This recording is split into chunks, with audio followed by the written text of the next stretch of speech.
Hello hello hello hello అందరికీ నమస్కారం. ఎందుకు మీకేంటంటే మీరేమో గతంలో కూడా ఇలాగే జగన్మోహన్ రెడ్డి గారి దగ్గర నుంచి 67 మంది ఎమ్మెల్యేలు ఉంటే దాంట్లోంచి 23 మందిని డబ్బులు ఇచ్చి మీరు కొనుక్కుని 23 మందిని డబ్బులు ఇచ్చి కొనుక్కుని జగన్మోహన్ రెడ్డి గారి నాయకత్వం బలహీనపడిపోయింది కాబట్టి ఓటర్లు అతని నాయకుడిగా మీరు జగన్మోహన్ రెడ్డి గారిని గుర్తించక్కర్లేదనేటువంటి ఒక సందేశాన్ని పంపిద్దామని మీకు ఎవరినో చూసి ఎవరో వాతలు పెట్టుకున్నట్టుగా కేసీఆర్ అక్కడ తెలంగాణలో జరుగుతుంది కాబట్టి మన దగ్గర కూడా చేసేద్దామని 23 మందిని పెట్టుకుని కొనుక్కున్నారు. మీ పాపపు సొమ్ముకి కాళ్ళు వచ్చినాయి తప్పితే జగన్మోహన్ రెడ్డి గారి నాయకత్వాన్ని ఏమన్నా మీరు తగ్గించగలిగారా? ఎగిరి 151 సీట్లతో వచ్చి గవర్నమెంట్ లో కూర్చున్నాడు. ఏం జరిగింది? చివరికి ఏతావాత ఏమర్థమైంది?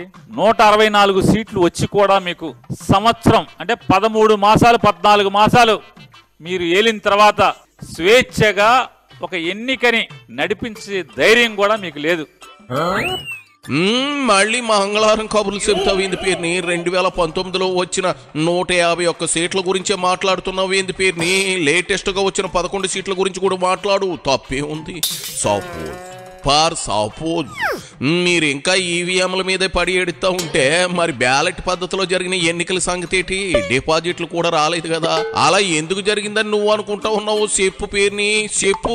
నువ్వు చెప్పలేవు, ఎందుకంటే జగన్ రెడ్డి పాతనం 2024 నుంచి మొదలైందని నీకు తెలుసు కాబట్టి నువ్వు ఆ ముగ్గుబుట్ట ముఖం అంబటిగాడి తప్ప ఒక్కడంటే ఒక్కడు కూడా మీకు ఫేవర్ గా మాట్లాడుతూ ఉన్నాడా? చెప్పు, అక్కడే మీ పరిస్థితి ఏంటో తెలిసిపోతా ఉంది.